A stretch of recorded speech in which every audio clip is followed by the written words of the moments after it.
माधवा कुंज बिहारी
तद अध्यवयस्ता कुटस्थो रति आत्मयतो।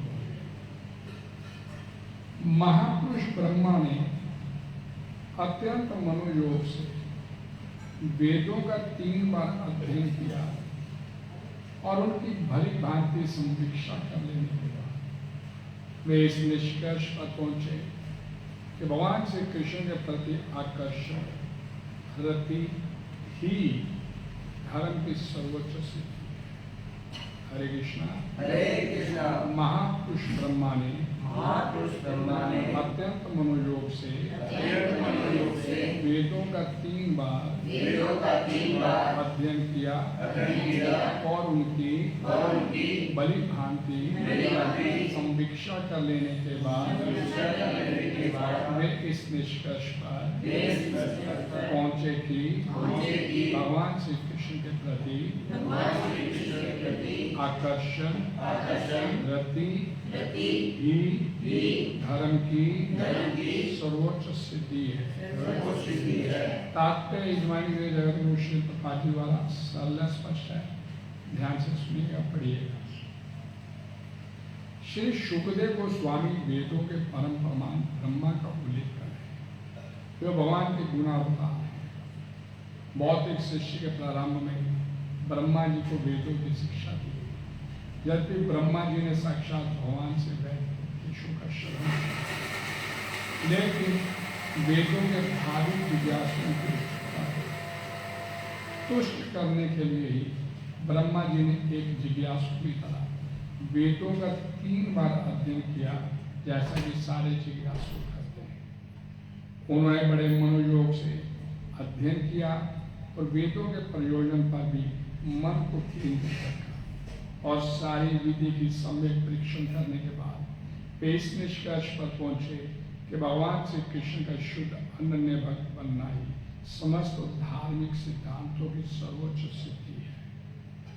भगवद गीता का अंतिम उपदेश भी यही है, जिसे स्वयं भगवान इस प्रकार वैदिक निर्णय सभी आचार्यों द्वारा मान्य है और जो इस निर्णय के विरुद्ध है वे वेदवाद रत हैं, जैसा कि भगवद गीता 2:42 में भी कहा गया है।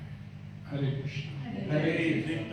ओम अज्ञानतिमिरन्धस्य ज्ञानाञ्जनशलाकया चक्षुरुन्मीलितं तस्मै श्रीगुरुवे नमः।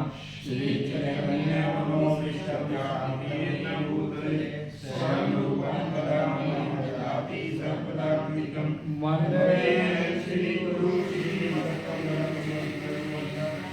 श्रीरूपं सादरं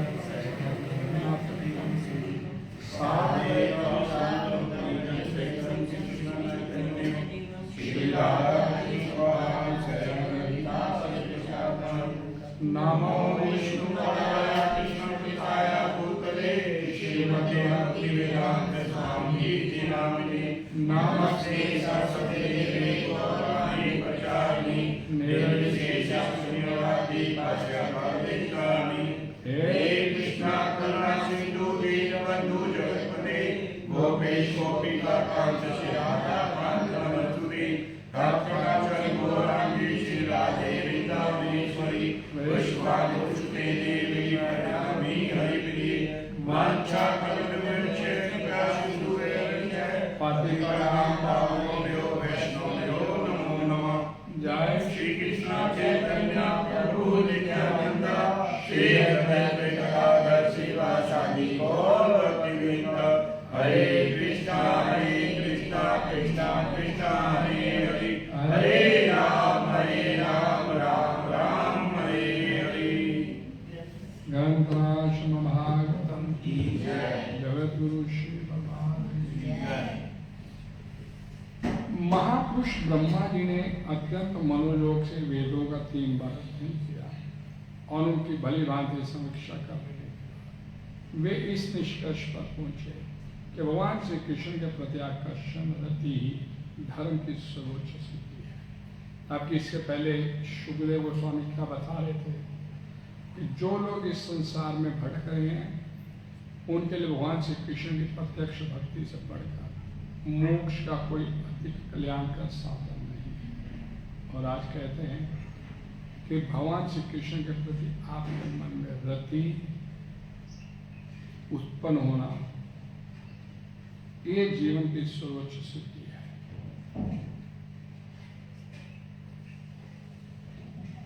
हर व्यक्ति इस संसार में अपने अपने ढंग से, हरे कृष्ण,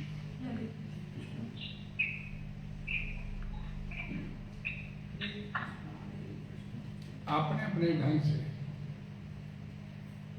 अपने अपने जीवन की विभिन्न अवधारणाओं के चलते अलग अलग वृत्तियां अपना के बैठा है, भगवान की भक्ति करने के लिए बैठा है, तरह तरह के साधन अपनाता है। लेकिन उन साधनों को अपनाने के बाद भक्ति अपने अपने ढंग से जो कर रहे हैं उसको करने के बाद और उसके मन में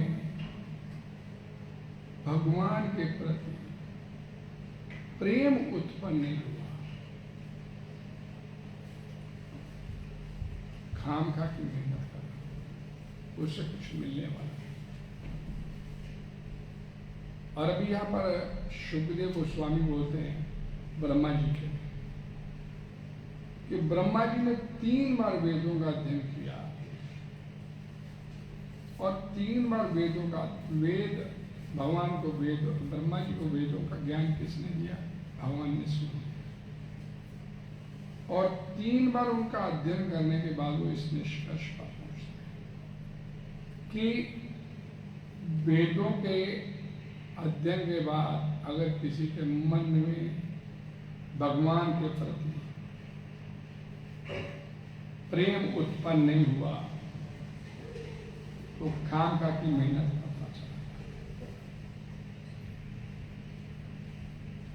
जो संसारिक लोग होते हैं वो अपने इस स्थूल जो शरीर हम लेके बैठे हैं इसके परे कुछ देखना नहीं चाहता। उसका जो सोचने का दायरा है वो इस शरीर को केंद्र बिंदु बना के बैठा है, उसके परे वो कुछ भी देखना नहीं चाहता, न देख पाता है। और जो जितनी भी वो वृत्तियां इस संसार में आने के बाद भगवान के लिए अपनाता है, उसका सारा जो वृत्तियों का जो उसका दायरा है उसे स्वार्थ तक ही सीमित रहता है। और ये जो अपने स्वार्थ तक सीमित रहना अपने आप को, ये शास्त्रों में बोला गया कि पशु वृत्ति है। पशु भी अपने बारे में सोचता है, अपने से अलग दूसरे के बारे में नहीं सोचता। एक पशु को काट दिया जाता है कसाई घर में, एक दूसरा पशु आराम से अपनी घास खाने लगे, वो मरना मेरे को थोड़ा कुछ हुआ है। तो ये सोच जो है पशु वृत्ति से बोलते हैं। और ये अब इस संसार इसी सोच के चलते अपने स्थूल शरीर और अपनी इंद्रियों को तृप्ति देने के इस चक्कर में वो इससे ऊपर इससे आगे या पीछे कुछ सोच पाने में असमर्थ रहता है। मूर्ख लोग होते हैं जो लोग, और पाजी बोलते हैं कि आत्मा के बारे में कोई जानकारी नहीं और ना ही इस बात की जानकारी कि यह जो हमारा मौजूदा स्थूल शरीर है, जो हमारा मन है, इसके विचार क्षेत्र से परे भी कुछ है, इसके परे भी कुछ है। वो इधर सोचने का समय नहीं, अपनी जहमत नहीं उठाता। और फलस्वरूप जो इस संसार में अपने स्वार्थ तक सीमित रहते हैं, अपने जीवन में कभी भी इसी वजह से संतुष्ट नहीं हो पाते। ये भी चाहिए, ये भी चाहिए, ये भी चाहिए, वो एंडलेस गेम। ये मिल जाएगा तो मैं ठीक हो जाऊंगा, ये मिल जाए, वो मिल जाता तो अब ये मिल जाएगा तो ठीक हो जाऊंगा। और इसी के चलते जो करना चाहिए तो वो किया नहीं, जो नहीं करना था वो भाग भाग के किया, और फिर समय समाप्त हो जाता है और फिर आगे अधोगति की तैयारी।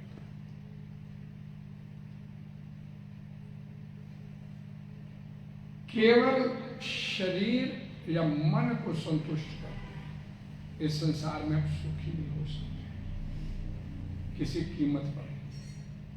मेरे को आरामदायक गद्दा मिल गया सोने के लिए, आरामदायक खाना खाने को मिल गया, बढ़िया बढ़िया,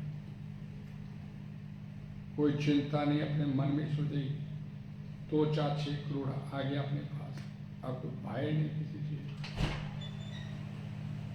ये सोचते हुए जीवात्मा इस संसार में कभी भी संतुष्ट या सुखी नहीं हो सकता। संतुष्ट या सुखी होना चाहता है तो उसे शरीर और आत्मा है मन से ऊपर उठ के अपने बारे में सोचना पड़ेगा। अपने बारे में आत्मा क्या है, आत्मा की जरूरत क्या है, आत्मा की आवश्यकता क्या है, और आत्मा की आवश्यकता हर हालत में पूरी होनी चाहिए। आत्मा की आवश्यकता पूरी हो रही है तो जीवात्मा इस संसार में संतुष्ट और सुखी हो सकती। पंछी को सोने के पिंजरे में बंद कर दिया जाए, रोज उसकी पिंजरे की सफाई की जाए, लेकिन पंछी को कुछ खाने को ना दिया जाए, तो क्या पंछी संतुष्ट रहेगा? तो ठीक स्थिति पर बाजी होता है। हम लोग शरीर की तो सफाई करते चले जाते हैं, लेकिन इसके अंदर जो बंद आत्मा है उसकी क्या जरूरत है, ये देखने की जहमत नहीं उठाते, और परिणाम दुख भोगते हैं। आत्मा की आवश्यकता क्या है? आत्मा इस संकुचित जो दायरा हमने अपने इर्द गिर्द बना लिया,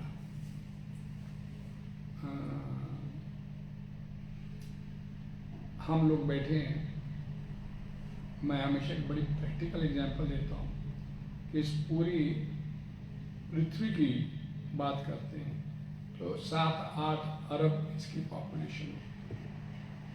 7-8 अरब पॉपुलेशन में से जो हमारा जो अटैचमेंट होता है, लगाव होता है, वो मुश्किल से 15-20 को होता है। 15-20 को भी अपने स्वार्थ के चलते कम करते चले जाएंगे तो आखिर में स्वयं हम ही बचते हैं, अपना शरीर बचता है। भाई 15 लोगों को जानते हैं, 15 लोगों से भाई 10 लोग चुना अपने बढ़िया बेस्ट फोन से, तो यार दोस्त निकाल देंगे। अब इनमें से बेस्ट चुन 10 में से, तो भाई बहन निकाल देंगे। इनमें से भी बेस्ट चुन, संतान निकाल देंगे। इनमें 2 रह गए, बेस्ट चुन, बीवी को निकाल देंगे, एक रह गया। लेकिन आत्मा इस संकुचित दायरे से बाहर देख के निकलना चाहती है कि बाहर क्या है इसके ऊपर। ये जो सोच हमारी है ये हमारे शरीर को लेकर है, इसे बाहर नहीं निकलना चाहती। तो अपने आप को शरीर बॉडी मान लिया, भाई यही दुनिया है, बस इसके आगे हमारे और कुछ नहीं है, गार गृहस्थी पर। लेकिन इससे बाहर आत्मा इस संकुचित दायरे से निकल के बाहर इस ब्रह्मांड की दीवारों से भी बाहर देखना चाहता है कि बाहर आगे क्या है इसके आगे, और वो देखने के लिए उसे स्वतंत्रता चाहिए, और वो स्वतंत्रता उसे तब प्राप्त होती है जब वो भगवान श्री कृष्ण की शरणागति में आता है। आत्मा के बारे में क्या बोला गया? सर्वगता, सब जगह जा सकती है, इसी ब्रह्मांड में नहीं, ये ब्रह्मांड के आगे आध्यात्मिक लोग है वहां भी ये जाने में समय, लेकिन इस संकुचित दायरा जो हमने अपने इर्द गिर्द मूल लिया, वहां की सोचते ही वहां भी कुछ है इससे बढ़िया है, उस तरफ हमारी दृष्टि नहीं जाती। और कोई बात भी करे वो किसने देखा है, तो खाओ पियो मौज करो, बस यही जिंदगी है, ये सोच के बस बात। तो ये नैरो माइंडेड जिसे बोलते हैं, ये क्यों? ये सिर्फ इसलिए कि हमने सिर्फ अपने शरीर से लगाव बना के रखा है, शरीर से बाहर नहीं निकल के देखना चाहते कि बाहर कुछ है, कोई जिंदगी है बाहर, वो नहीं देखने के लिए। और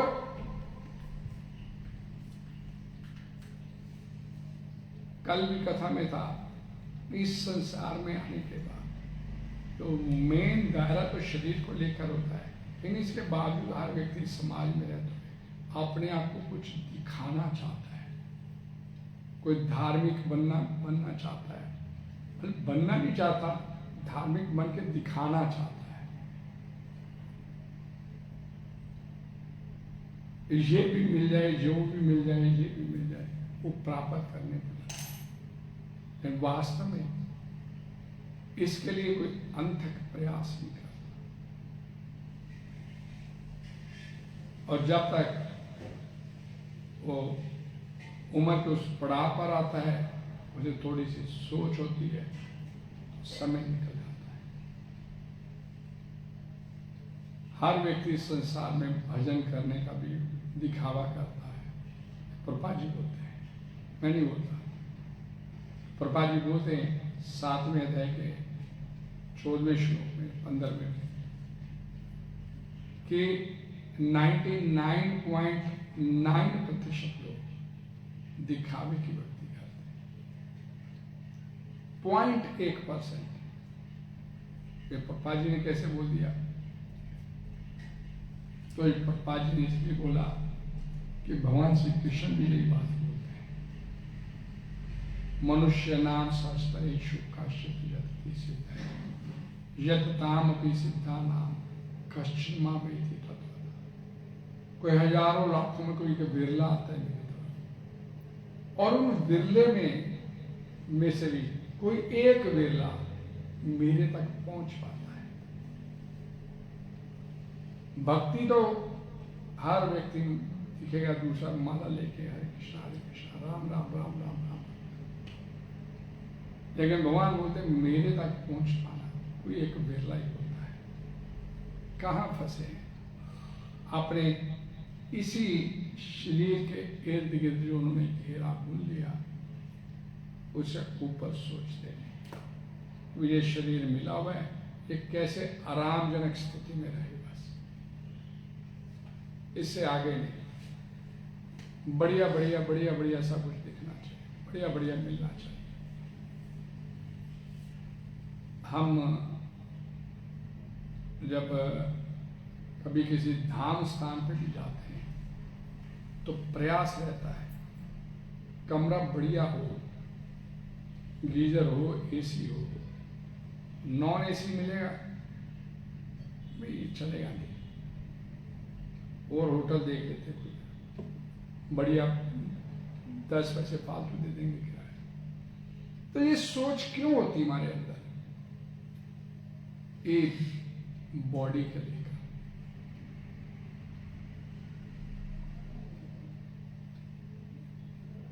प्रभा जी बोलते हैं कि प्रत्येक प्राणी में, प्रत्येक जीवात्मा में ईश्वर के प्रति जो प्रेम है सुप्त अवस्था में हो गया, सोया पड़ा है। क्यों सो गया? क्योंकि शरीर को लेकर हमारे अंदर जो प्रेम था तो सुप्त अवस्था में था, वो शरीर के चलते हमने पत्नी में, पति में, माता में, पिता में, भाई में, बहन में, संतान में, सब जगह बांट दिया, और अपने हिस्से क्या आया? भगवत प्रेम तो नहीं आया।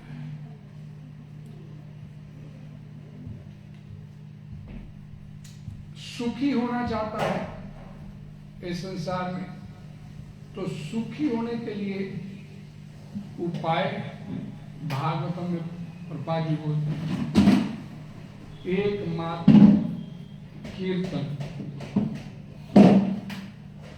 हरि नाम संकीर्तन एकमात्र उपाय।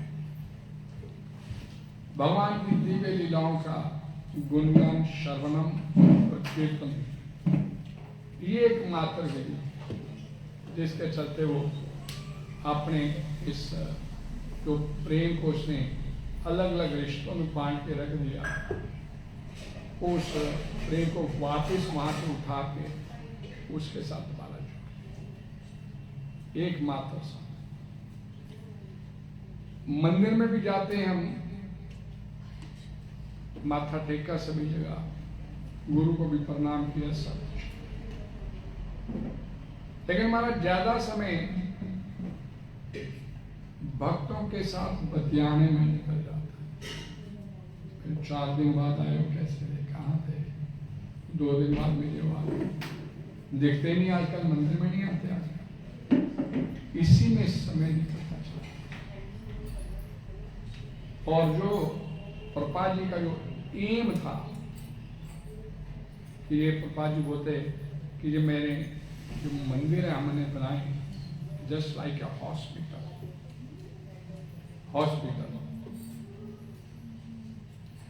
इसमें भौतिकता से ग्रस्त जीवात्माओं का इलाज किया जाता है। आप कोई इलाज करवाना चाहते तो इलाज ठीक होकर निकल जाता है, आगे अपना हॉस्पिटल खोल लेता है, औरों को ठीक करेंगे। और कोई उसी अस्पताल में सालों साल बेड लगे रहते हैं, बीमार है, ठीक होने का नाम है। और इसी तरह ये जो भक्ति का प्रवाह है, ये हमारे शरीर के इर्द गिर्द केंद्रित होता हुआ वापस में आके समाप्त हो जाए।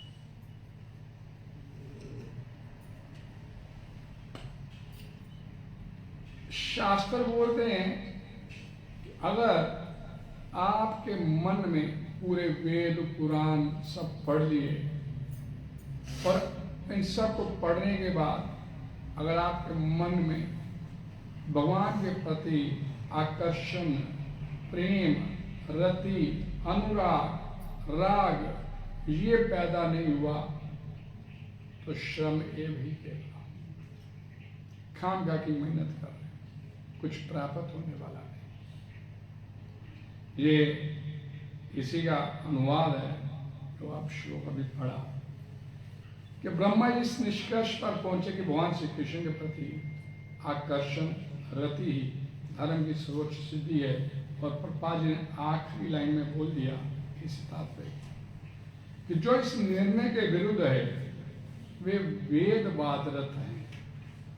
वेदवादरत सिर्फ वेदों को पढ़ लिया, प्राप्त कुछ नहीं किया उससे,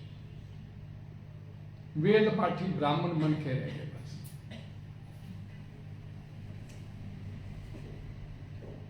प्रेम उत्पन्न नहीं कर पाए भगवान के प्रति।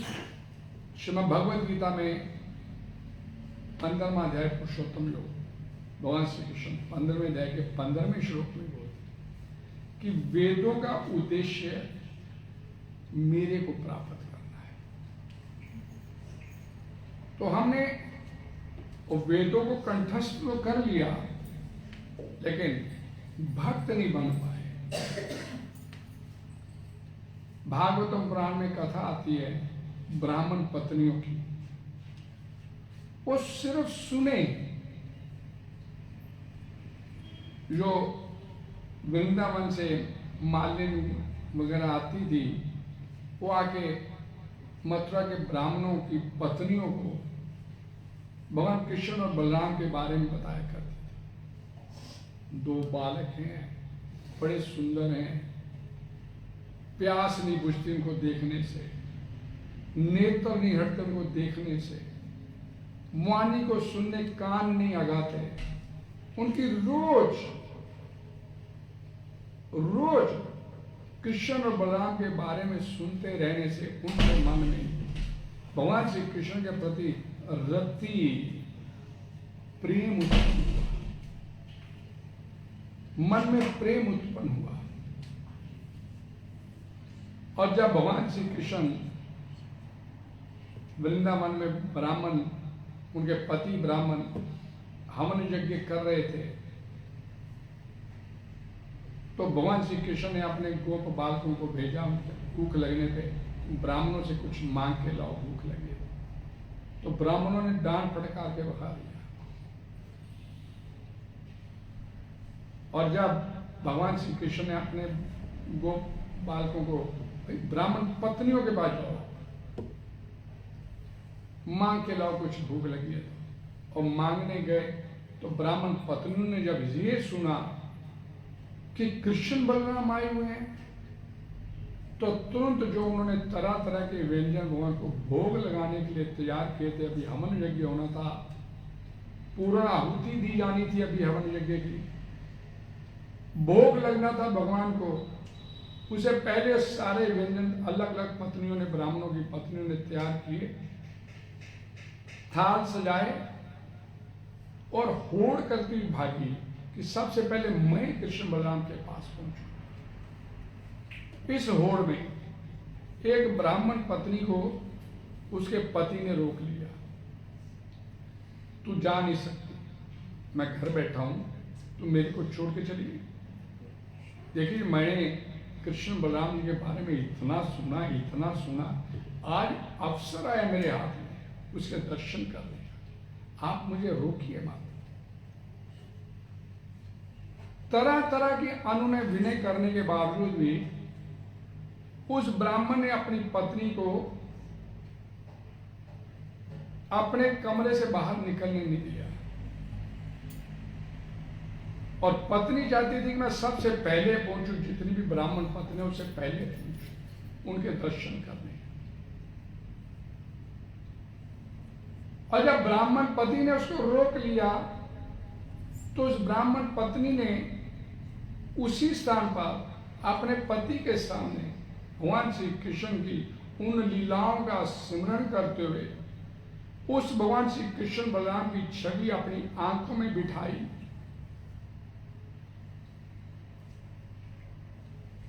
और आंखें बंद किया। उस छवि के साथ ही अपने हृदय में भगवान श्री कृष्ण के साथ मिलन किया और अपनी आखिरी सांस ले ली। जो उसकी इच्छा थी कि सबसे पहले मैं पहुंचूं, सबसे पहले वो पहुंचे, प्राण त्याग। तो ये रति भगवान के प्रति अगर नहीं उत्पन्न हुई तो जीवन व्यर्थ है।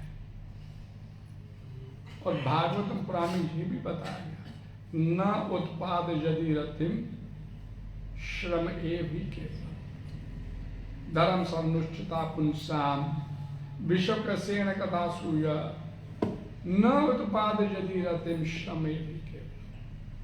कितनी मर्जी भक्ति कर लीजिए, मिलने वाला कुछ नहीं, प्राप्त कुछ नहीं होगा।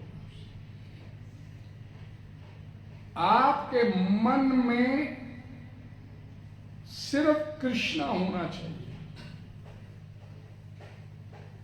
फिर इस संसार की ऐसी कोई दुर्लभ वस्तु नहीं हो आपको प्राप्त होना। कोई ऐसी दुर्लभ वस्तु नहीं जो आपको मिल ना सके।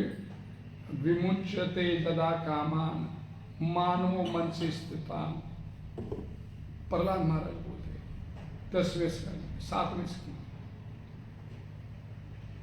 तरही एव पुंडरीकाक्ष भगवत्वाया कल्पते। जब जीव आत्मा अपने मन में स्थित जितनी भी सांसारिक कामनाएं हैं विमुंचति, छोड़ देता है, कुछ नहीं चाहिए संसार उठाए। तरही एव पुंडरीकाक्ष, भगवान श्री कृष्ण का एक नाम है पुंडरीकाक्ष। भगवान जैसा भगवत्वाया कल्पते, भगवान का ऐश्वर्य है, उस ऐश्वर्य का अधिकारी वो अपने आप ऑटोमेटिक।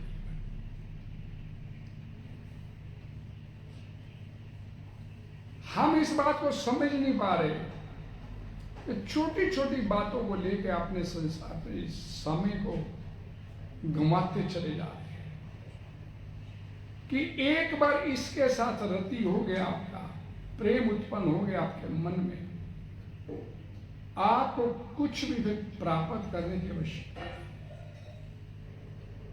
अपने आप चल के आपके पास है। आपके इच्छा करने से पहले आपकी इच्छा पूरी हो जाएगी, वो स्थिति आ जाती। शिव भागवतम पुराण में एक श्लोक आता है, यही अंबुजा अक्षा न लभेव भवता प्रसादम जयाम असून व्रता कृषान शत जन्म भी स्या। ये श्लोक रुक्मणी बोलती है भगवान श्री कृष्ण को लेकर। क्या कहती है कि यदि मुझे आपकी कृपा प्राप्त नहीं हुई, रुक्मणी भागवतम पुराण में कथा आती है कि रुक्मणी माता कात्यायनी की भी पूजा करती थी, भक्ति करती थी दुर्गा की, कि कृष्ण पति रूप में मिल जाएंगे तो बस, और व्रत तपस्या सब करती थी कि कृष्ण ही पति रूप में मिले। भगवान को पत्र भी लिख के भेजा अपने एक पंडित ब्राह्मण के माध्यम से कि मेरे को आके ले लो, मेरा भाई किसी और को देना चाहता है।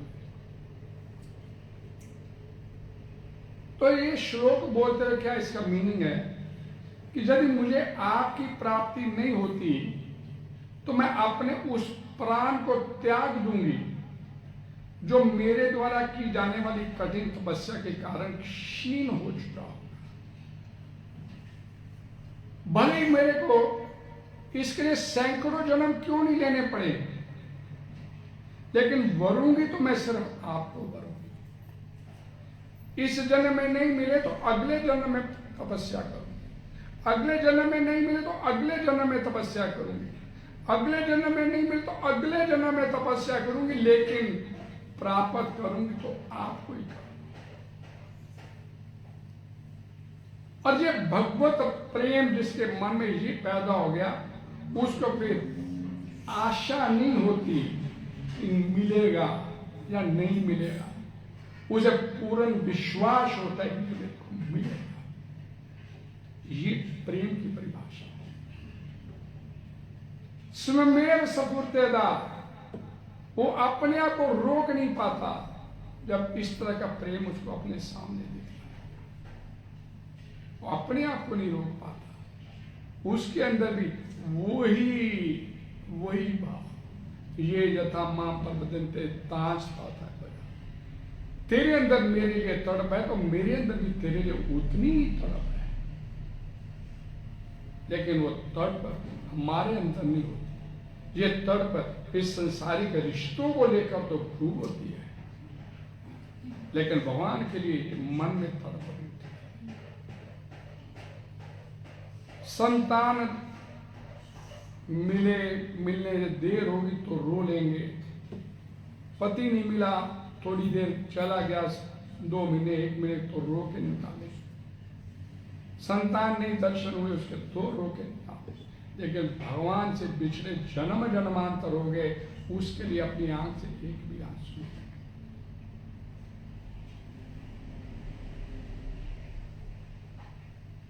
ये जो प्रेम की परिभाषा है, ये हमारे शास्त्रों से पता चलता। बड़ा एक सुंदर एक वर्णन आता है रामायण में। त्रिजटा विभीषण की पुत्री सीता जब अशोक वाटिका में रखी गई तो उसकी पहरेदारी का, प्रमुख पहरेदारी का काम विभीषण की पुत्री त्रिजटा के जिम्मे था। और त्रिजटा ये बड़ा अत्यंत दुर्लभ वर्णन आता है, ये प्रेम कैसे होता है, भगवान उसका कैसे उतारने के लिए बैठे हो आप लोग के बैठे। लंका में रावण के साथ भगवान राम का युद्ध हो रहा है, रावण मर ही नहीं रहा, बड़े दिन हो गए प्रयास करते राम, रावण मरने पे नहीं आते। सीता को जब ये समाचार मिलता तो वो धीरज खो देती है। अभी तक रावण नहीं करा। मेरे प्रभु राम के हाथों से रावण का वध नहीं हो पा रहा। बड़ी निराशा हो जाती है सीता के मन में, तो त्रिजटा उसे संभालती, हिम्मत देती है और समझाती है उसे, प्रभु ताते उरहते ही न तेही, यही के हृदय में बसती वह देही। अर्थात हे सखी, भगवान उस रावण के हृदय को इसलिए नहीं भेद पा रहे, क्यों? क्योंकि उसमें आपका वास है। उसके हृदय में तो सीता बैठी है। धीरज रखो, जैसे रावण का ध्यान तुम्हारे से हटेगा, राम का बाण उसके हृदय में, इसलिए नहीं मारे क्योंकि उसके हृदय में तो आप बैठे। ये प्रेम की था। और कौन बोलती है? वो असुर नहीं है, त्रिजटा। इससे बड़ा भगवान का प्रेम दिखाने का प्रसंग कहा।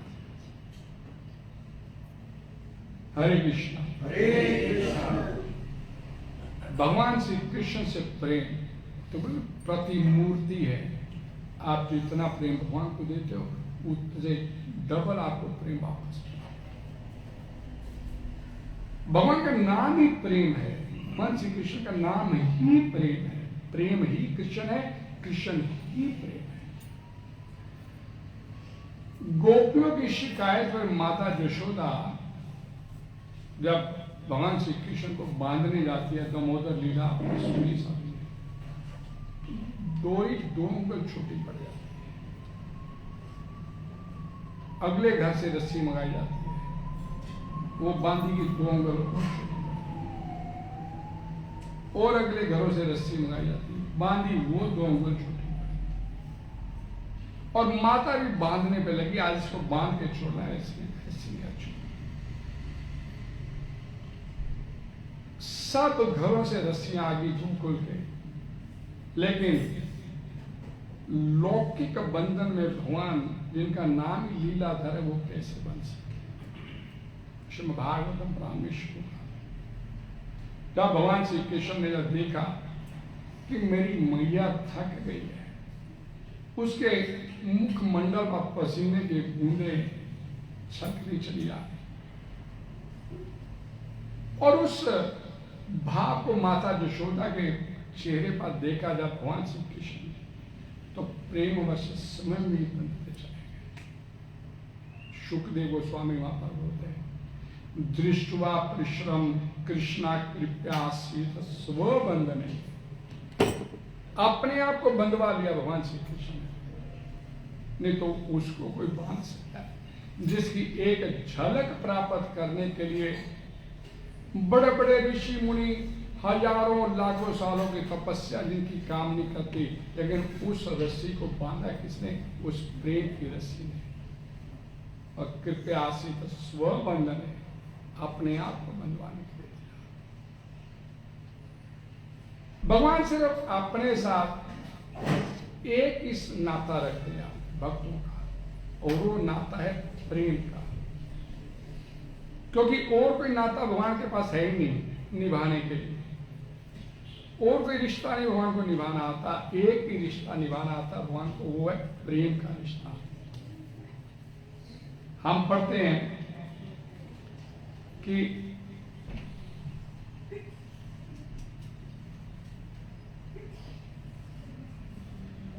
द्रौपदी शीरहरण हो रहा है, खूब व्याकुल हो रही है, आतुर हो रही है, कभी अपने पतियों की तरफ देखे,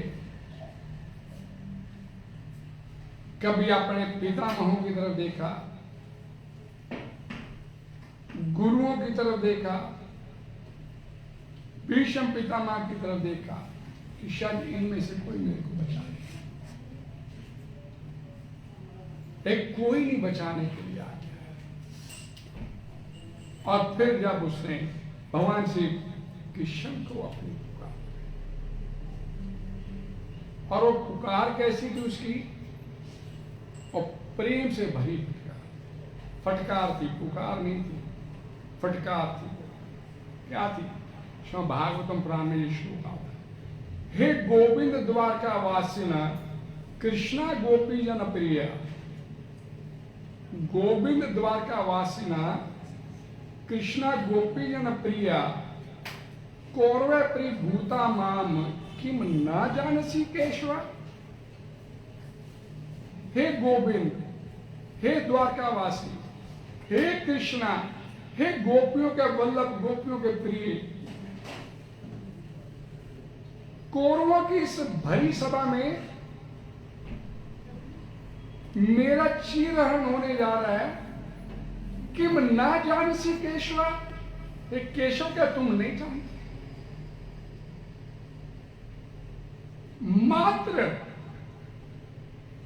श्रीमद् महाभारत में इसका वर्णन आता है, मात्र ये लाइन बोलने पर भगवान श्री कृष्ण तुरंत वहां पर अंबर अवतार के रूप में आ गए।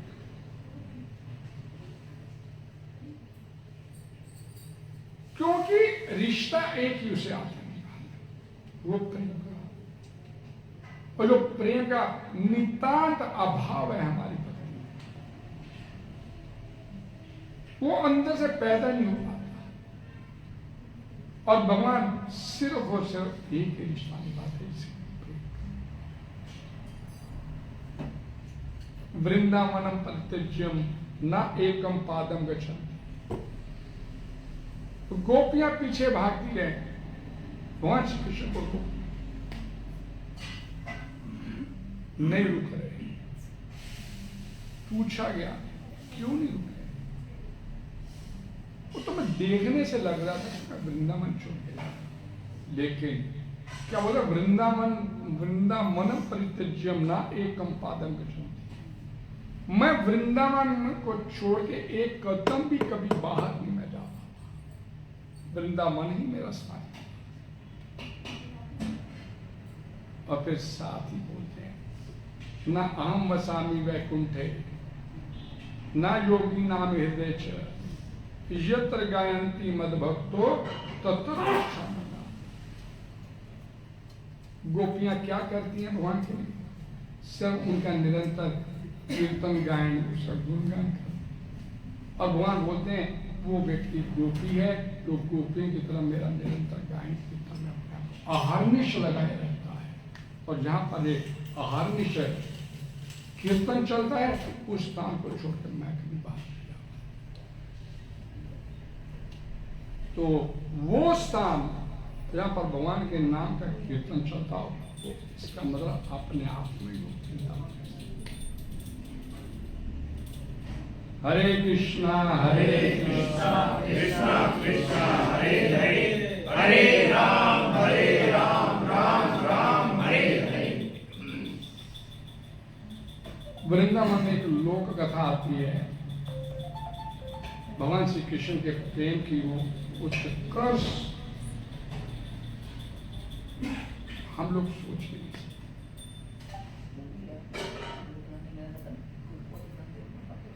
हरे कृष्णा। हरे कृष्णा। 39 दिन हो गए भगवान को मथुरा पहुंचे हुए, वृंदावन छोड़। 39 दिन हो गए और भगवान श्री कृष्ण ने 39 दिन कुछ भोजन नहीं। सायंकाल का समय उनकी नित्य ये कर्म था कि अपने मथुरा के महल की अटारी पे चढ़कर बैठ जाते और वृंदावन को जाने वाली सड़क को निहारते रहते और साथ में क्या करते, अश्रुपात करते, आंसू। अपने गोप साथियों को, अपनी गोपियों को याद करते हुए वो जगत नियंता, सृष्टिकर्ता, उसके प्रेम की ये था कौन जान सकता है। वो अनंत ब्रह्मांडों का मालिक उससे वृंदावन की तरफ जाने वाली सड़क को देखते हुए अश्रु आ गए। और ठीक 39 दिन तक ये सिलसिला उसका चलता। उद्धव जी जो उनके निज साथी थे उनसे रहा नहीं गया, पूछने लगे। बड़ा अपनापन दिखाते हुए वंदन करते हुए उद्धव जी भगवान श्री कृष्ण के चरणों में लगे और पूछते, एक बात पूछने की इच्छा है, अगर आप आज्ञा दे तो मैं तो भगवान श्री कृष्ण उद्धव से बोले, तुम ही तो हो मेरे अतरंग सखा। इस मथुरा में मैं अगर किसी से कोई बात कर सकता हूं तो सिर्फ तुमसे बात। निसंकोच होकर मेरे से पूछो। तो उद्धव जी कहते कि मैं अपनी बुद्धि के प्रमाण से आपकी सेवा करता रहता हूं, और लेकिन इसके बावजूद मैंने आपको कभी आनंदित होते हुए नहीं देखा। जब से आप वृंदावन छोड़ के मथुरा में, आपके चेहरे पर मैंने मुस्कान नहीं देखी। सेवक हैं, दास दासियां हैं, फिर भी आप उदास दिखते। दुखी होने का कोई कारण अगर मेरे को पात्र समझते हो तो मेरे को बताइए। अगर मेरे से संभव हो सका तो मैं आपके इस दुख को खत्म करने का साधन जुटाऊंगा। उद्धव जी ने भगवान से प्रार्थना किया। तो उद्धव जी से भगवान श्री कृष्ण क्या बोलते हैं, और वृंदावन के प्रेम की था बताते हैं, मेरा वृंदावन से प्रेम कितना है। उद्धव मैं दुखी हूं, ये बात जानने और पूछने वाला तुम्हारे सिवाय मथुरा में मेरे को और कोई नहीं दिखा। तुम ही हो जिसने मेरे से ये बात पूछी। मैं वृंदावन की उस प्रेम भूमि को छोड़कर आया हूं जो यहां मेरा हृदय बसा हुआ है। मथुरा में सभी मुझे वंदन करते हैं, मेरे को प्रणाम करते हैं, मेरे को सम्मान देते हैं, मथुराधीश बोलते हैं, मथुरा नाथ कहते हैं, पर मेरे साथ कोई बात करने के लिए तैयार नहीं है। मुझे कोई प्रेम से नहीं बुलाता। उद्धव, ये कृष्ण जो है ये सिर्फ और सिर्फ प्रेम का भूखा है। किसी चीज की जरूरत नहीं है। उद्धव, मुझे मान की इच्छा नहीं, प्रेम की भूख है। और ये भगवान श्री कृष्ण प्रेम की परिभाषा को खुद यहां पर, मां यशोदा का प्रेम मुझे मथुरा में नहीं मिला। मैं ना खाऊं तब तक वो खाती है।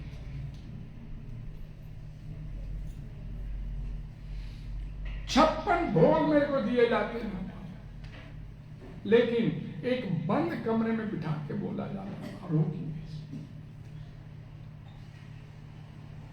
मैं 56 भोगों का भूखा नहीं हूं, मैं प्रेम का भूखा। भगवान श्री कृष्ण बोलते हैं, गोकुल छोड़कर मैं मथुरा आया, वृंदावन छोड़कर मैं मथुरा आया, लेकिन यहां आने पर मेरा खाना छूट गया। 1000 बार मेरी माता, 1000 बार मेरी माता मनुहार करती थी, मेरे पीछे पीछे भागती थी। 1000 बार मनुहार करने के बाद मैं एक कोर ग्रहण करता था, और यहां बंद कमरे में बिठा के मेरे को बोला, उद्धव खाना खत्म, छूट गया मेरा खाना, क्योंकि यहां प्रेम से खिलाने कोई नहीं। मेरे को यहां पर गोपियों का प्रेम नहीं मिला, यहां मान मिला, सम्मान मिला मेरे को, लेकिन मेरे से बात करने वाला मेरे को यहां कोई नहीं। तुमने आज मेरे से पूछा तो मैं इसलिए तुम्हारे को बता, उद्धव, वो माता यशोदा मेरे को यहां नहीं, इसीलिए मैं महल की अटारी पर चढ़कर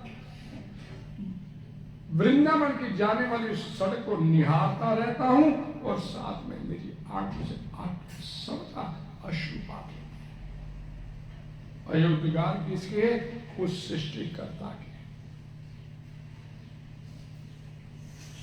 तो कहता है कि मैं सिर्फ भूखा हूं तो प्रेम का भूखा बोल कुछ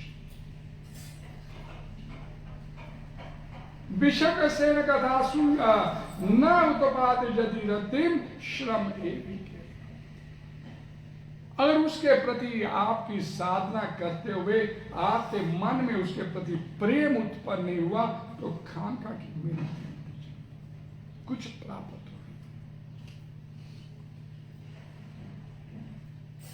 भगवान सिर्फ भूखे तो प्रेम करेंगे, उन्हें और कुछ नहीं। साधना करते करते सालों साल भी जाते हैं, जीवन समाप्त हो जाता है, लेकिन जन्म जन्मांतरों से बिछड़े उस परम पिता भगवान श्री कृष्ण के एक भी आंसू और फिर कहते हैं कि जीवन में दुख खत्म, जीवन में समस्याएं बनी।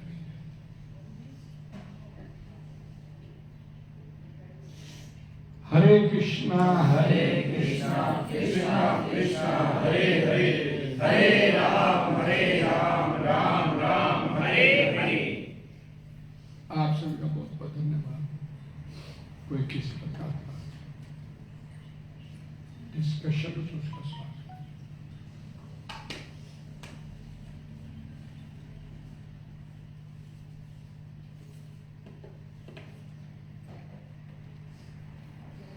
श्री भगवान की जय, ग्रंथराज भाग जय।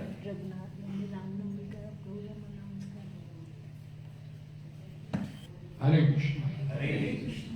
आज एक विशेष प्रोग्राम शाम को एरो सिटी में आपके मोबाइल पे मैसेज है सभी के। शाम को 5 बजे से लेकर 7 बजे समय चेंज है उसका, 5 से 7 है शाम को। उसके बाद डिनर प्रसाद होगा भी, आप सभी लोग वहाँ पास साथ देना। और उसके बाद 17 तारीख को एक श्री रघुनाथ मंदिर रामनवमी वाले दिन भगवान जी का बहुत सुंदर राम दरबार चांदी का बन के आया है, उसका वहाँ पर महाभिषेक होगा। और अब महाभिषेक होगा और हरिनाम संकीर्तन होगा, राम नाम संकीर्तन होगा। और उसके बाद से भक्तों के लिए रघुनाथ मंदिर में ये 10 से 12 का प्रोग्राम है। सुबह 12 बजे भगवान जी का आविर्भाव समय होता है, 12 बजे। उसके बाद से भक्तों के लिए लंच प्रसादन की व्यवस्था होगी श्री रघुनाथ मंदिर सेक्टर 15 में। और रामनवमी वाले दिन ही एक और विशेष प्रोग्राम इसी जगह पर शाम को 5:30 से 7:30 हरिनाम संकीर्तन, राम कथा और उसके बाद डिनर प्रसादन हुआ। आप सभी लोग साथ में हैं। और अभी एक और ये 17 तारीख के प्रोग्राम बताए, कल 16 एक दिन पहले 16 तारीख को हाउस नंबर 322 सेक्टर 8 शाम को 5:30 से 7:30 विशेष हरिनाम संकीर्तन, हरि कथा, उसके बाद डिनर प्रसादन होगा। आप सभी लोग साथ में वहां पर भी बनते हैं। हरे कृष्णा हरे कृष्णा कृष्णा हरे कृष्णा कृष्णा कृष्णा हरे हरे, हरे राम राम राम हरे हरे। जगदगुरु श्री भगवान जय। आप